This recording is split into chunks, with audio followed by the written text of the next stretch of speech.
This week on Inside the Headset, we are featuring Ferris State's head coach, Tony Annese. In this episode, Coach Annese reflects on last year's Division II National Championship run, details where his passion for teaching and leading young men came from, and highlights the importance of sharpening your personal skill set. Now, let's get Inside the Headset with Coach Annese.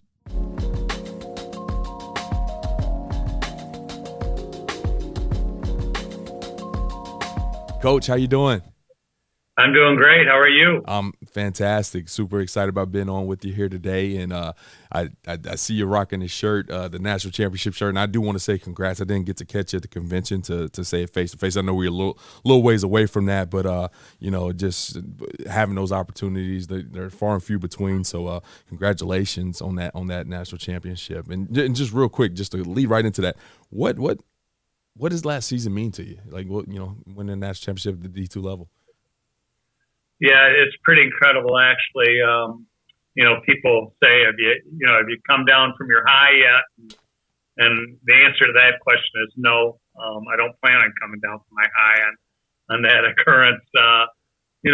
For us to kind of put together a plan to be like, in a conversation as potential, national powers. And then to be able to go out and do it, it kind of sometimes becomes two different things. A lot of people have a plan, but to achieve it, it doesn't happen with a lot of people and a lot of schools. So very pleased by that. But what's incredible is in 18 we lost in the national championship game 49-47. In 19 we lost in the semifinals to West Florida, who ended up winning it. And then in 20, no football at all. And right. So a lot of our guys had to wait a long time for their opportunity to play again, and then for them to do what they did. We were the only undefeated FBS, FCS, or D2 team in the whole nation. For us to be 14-0 and to really dominate the playoffs the way we dominated was just an incredible feat. So I was so proud of our guys and so excited about moving forward with them. Well, with this being a podcast, nobody could see our face if they're listening to it in the car. We do have the video portion of it, but they couldn't see my face. When you said, I'm not coming down off that hop, the biggest smile on my face. And I tell you why is you're amongst coaches has become this cool thing is like, oh, we won this, on to the next thing. Like, I got to get to recruit, and I can't, enjoy this high. And I mean, that just is so much pleasure to hear you say, we did it, I'm going to enjoy this. And there's nothing wrong with that. And you can do both. Well, for sure. And I want to use it as a force of positivity. Absolutely. We were actually just talking. I was just talking to Malik Mitchell, who, was one of the quarterbacks that had significant reps and played in the national championship game. And today he said to me, he's like, man, I said, man, you're so much more comfortable with everything. And I said, you're doing the simple things easy right now. And he goes, yeah, well, I played a national championship game, so I got more swag. And so, it's just the way I want to roll, using that as a force. You obviously, you're also going to say to young people, what happened in the past is in the past. Absolutely. But I want to use it as a force for us to even improve upon last year. And so that's going to be our attitude moving forward. No doubt. Now, winning this national championship obviously was a humongous deal for you and your program and that community. But this is your 6th one. You've won, 3 state championships at the high school level, 2 junior college national championships, and then this has been your first one at the NCAA Division II level. Now, as I rattle that off, that sounds awesome. But the reality of it is, I mean, you talk about the difference at each one of these levels. The advantages and disadvantages of all the different levels. Can you just talk to us a little bit about how you're able to adapt and have that sustained success at all these just totally different locations? Yeah, well, part of it stems from the fact that I've got great players wherever I go. So that always helps. that helps a lot. I've never really taken a job where I thought the job was kind of a dead end. Yeah. There are jobs like that. Truthfully, I hate to demean some jobs, but like Right. people say to me all the time, do you think you can win anywhere? And the answer to that question is no. There's jobs that, it's really just challenging to win. And so the support was there, the willingness for the athlete, the student athlete, to really trust, our blueprint. And so it's the same blueprint and the same, philosophies wherever I've been. And so I believe in the blueprint, and our players end up believing in the blueprint. And so that's one big force. But the biggest force, and I say this all the time, the catalyst of our greatness is love. And, we build love as a huge foundation for all of what we do within our programs. We hug our players. We tell them we love them. Like today, we've got 7 guys in pro days today.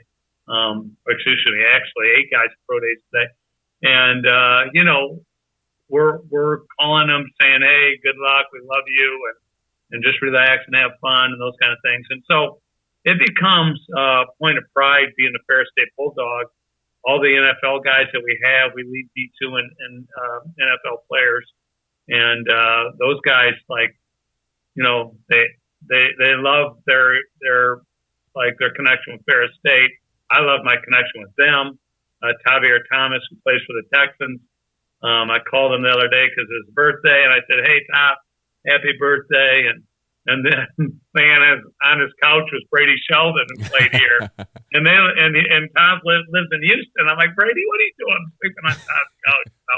And so it's just a great connection. It's a special place. A lot of people have a lot of loyalty to Ferris State, so that's cool. Well, that's awesome to see, especially when you have those guys at the next level and you stay in contact. That's fantastic. Now, you talk about this blueprint, and obviously that's probably special to you and what you guys do. And so I don't really want to get into exactly what the blueprint is, but did you at any point in time, especially Division II, you got limited scholarships, and not limited scholarships, but you have don't have the same amount as FBS or FCS. Right. I'm sure that differs totally than some of the things that you have to deal with at the junior college level in that specific state and that specific junior college region.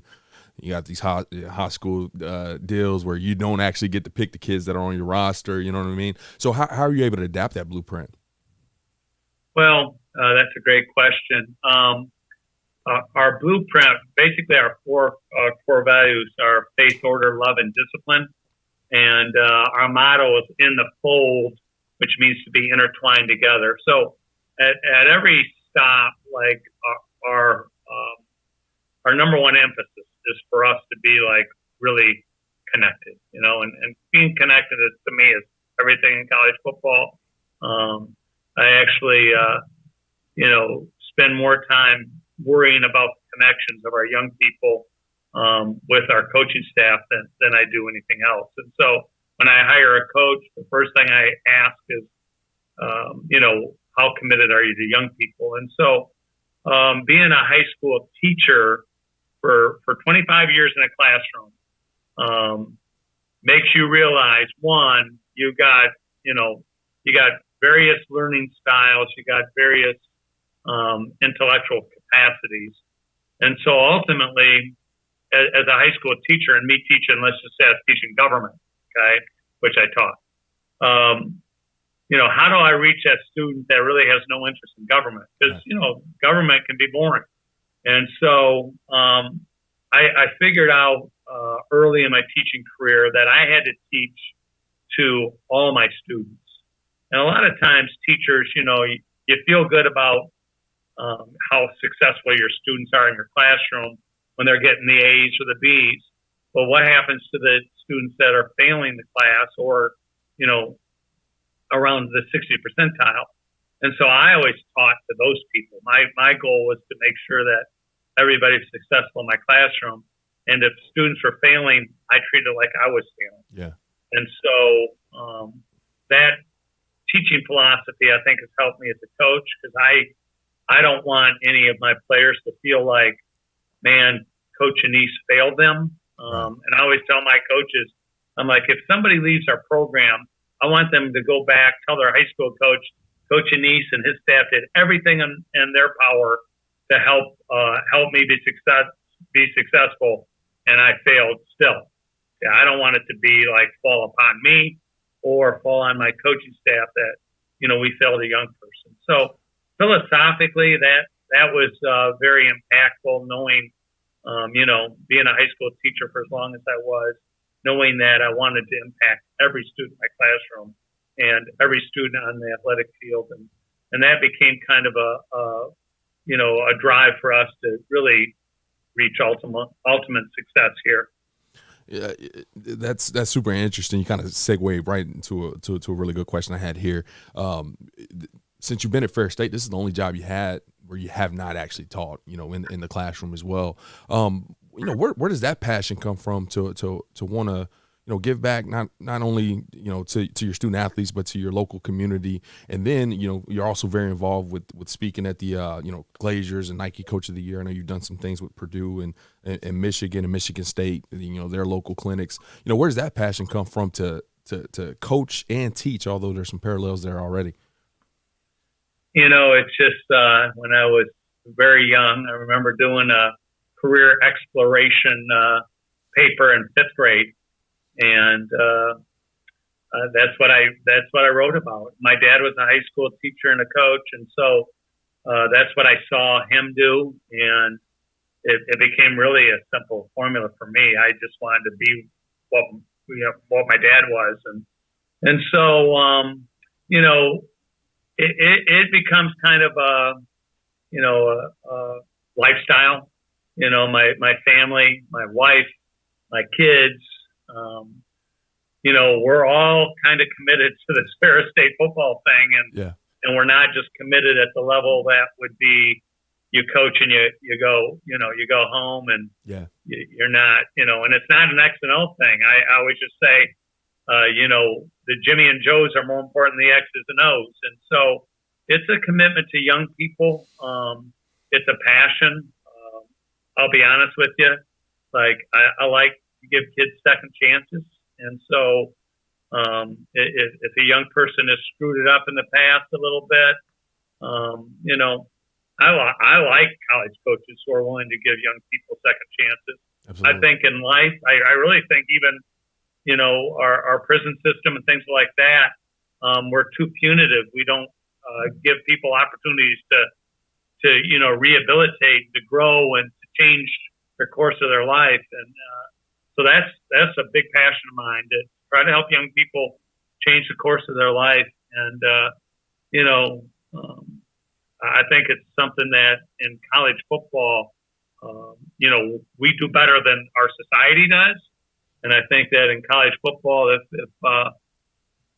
our societies, follow the formula that what happens in the huddle, Bill Curry and his philosophies on the huddle, it's just the greatest game ever. And so we have such a platform to help young people be successful. And it's a passion of mine, and I know it's a passion of probably 95% of those coaches out there that, are doing it for the right reasons. That's the legacy we leave. Our legacy isn't, we won a national championship in 2021. Our legacy is how many young people we impact, and hopefully they're making positive impact on other people as they move away from us.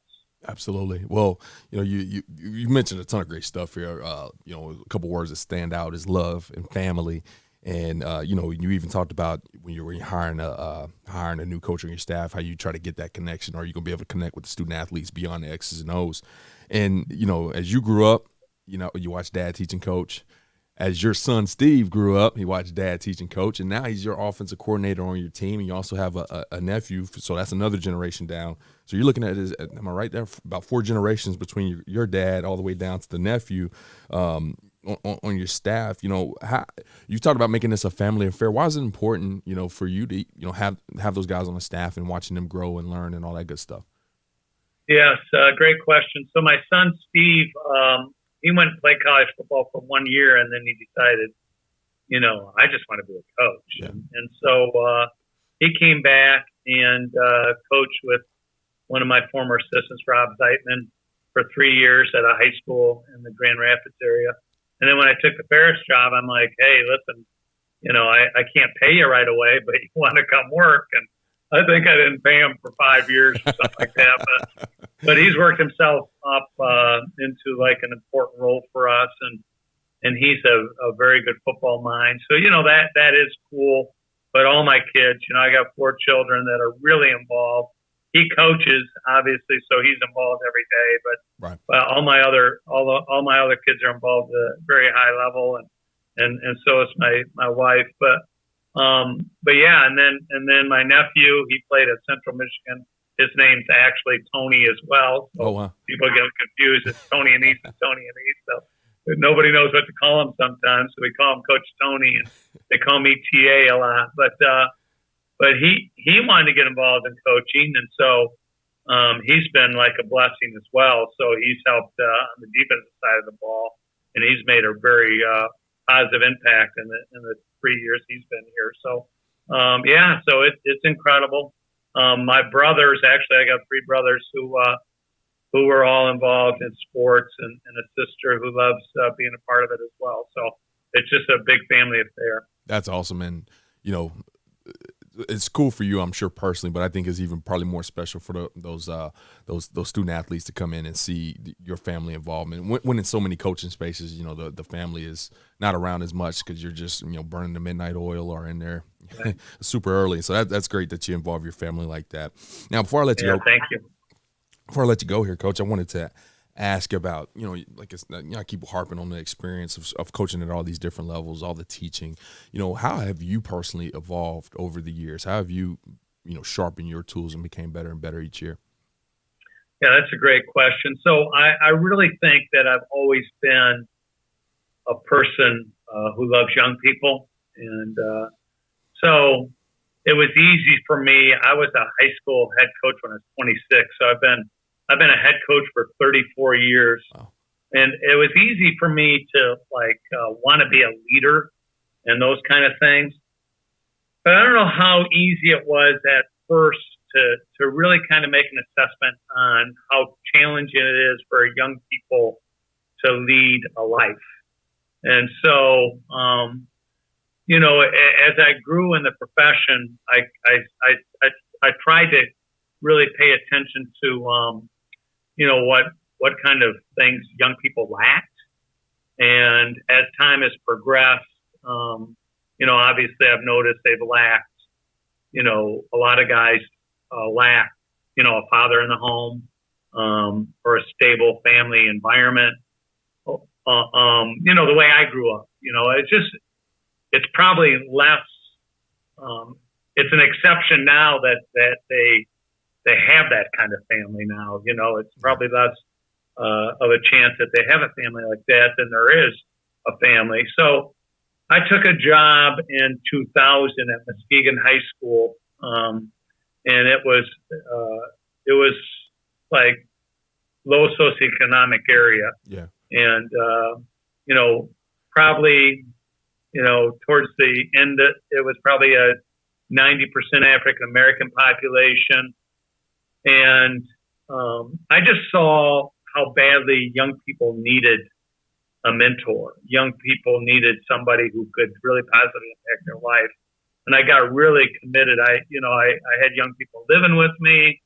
It became just like such a passion to try to make a difference in a young person's life. And it always was in me, but going to Muskegon, I just saw how little people can have in this nation, which is sad. To me, it's probably the saddest part about our country is that we have people who live in poverty who don't, they got great hearts. They've got great passion for life, but they don't have the tools or the means. The means might be a better way of saying it. The means to kind of get out of, and it's easy to say, hey, just fight your way through poverty or fight your way through life without having family members who are there for you or for somebody you can lean on. And so that became a passion for me. I saw it every day. I became as committed as I could be to helping young people in challenging circumstances to try to help them be successful. And that started in 2000. Not to say, like before that, I was committed to young people, but in 2000 to today, like I've taken it to the next level. And I want to be, like my players sometimes they'll run into some problems or challenges, and I'll say, "Why didn't you call me, or why didn't you tell me?" And they're like, "Coach, you do enough for us." And I'm like, No. That's my job. Yeah. That's my mission. And so we're servant leaders. My coaches have adopted that whole philosophy. Coach Ryan Hodges, my defensive coordinator, extraordinarily committed to young people. He played for me in '94, by the way, so he's been with me a long, long time. And he's passionate about young people as well. So, it's just, you got to focus on the right things as a coach. And sadly, the pressures of the job force coaches to really focus on the wrong thing, because they got to feed their own family. So at the end of the day, they got to, keep their job. And the way the jobs are today, you don't do what you need to do, they fire you in a heartbeat. And I want coaches to get from this podcast that, you got to be it's got to be your number one initiative. Be committed to young people and help them in all ways in their life. And I had a couple players that I probably should even kicked off a team this year. They had some challenges. One said to me yesterday, he's like, "Coach, you should have kicked me off the team, and you wouldn't. And I see it now. Why wouldn't you?" And I said, "Because you needed it, and you needed to be with us. And I hope that is the force that helps you to understand how you need to lead your life from this day forward." He goes, "Yeah, no, I've learned my lesson, and I'm going to get my degree this spring, and I'm going to be different." And I'm like, "Yeah, that's my hope." And so that's my passion. That's my desire to help young people. Well, that's Coach. That is absolutely awesome. I sure do appreciate your time today. Like I said, just hitting on family love, the passion to be able to pour into these young people, and thank God for the experience that you had in 2001 to help you further evolve and realize that the playing field's not always even for everybody, and been passionate about help leveling that playing field out. Well, before I let you go, Coach, I know we're gonna have a ton of guys that want to keep up with your story, maybe ask you some questions. Would you mind sharing your Twitter account so guys can give you a follow? Yeah, it's at Coach Annese. All right, cool. Well, we'll make sure to put that in our show notes so it's easy to click and find you. And once again, thanks for sharing your story. Congrats on the success, and cheers to continued success. All right. Yeah, thanks for having me. I really appreciate it. All right, thanks, Coach. Thanks for listening to this week's episode of Inside the Headset. If you heard anything on this episode that you would like to learn more information about, head over to afcapodcast.com, where you can find every episode and all of the corresponding show notes. While you're there, take a second to rate, review, and subscribe to the podcast. If you have any questions, comments, or suggestions for the show, please let us know by sending an email to podcast@afca.com. Make sure to follow the podcast on Twitter at Inside the Headset and tag it when you share each episode. You can stay up to date with all things AFCA by following the @WeAreAFCA Twitter account. Every episode of Inside the Headset can also be found on your favorite audio streaming platforms such as Spotify, Apple Podcasts, and YouTube. If you are not currently a member of the AFCA, be sure to find us online at afca.com and apply to join over 10,000 NFL, college, and high school coaches from around the country who are striving to be the best they can be. With an AFCA membership, you gain invaluable access to the annual AFCA convention, the bi-monthly magazine, and the new and improved digital library, which contains thousands of videos and articles contributed by hundreds of current and former football coaches. You can also visit afcainsider.com to sign up for our free weekly email newsletter on the right-hand side of the screen. It comes out every Tuesday at lunch and is filled with great articles and stories written by many of the same coaches you hear on the podcast. It's geared to help you become a better coach tomorrow than you are today. Be sure to connect with me on Twitter at Coach Mario Price. And remember, the AFCA is not just an annual convention. It is an association that continually promotes education, guidance, and networking. But it is also so much more than that. The AFCA is about celebrating the past and educating the future. It is about developing great coaches who will produce great teams and even better people. So invest in your skill set and impact today by engaging with the AFCA.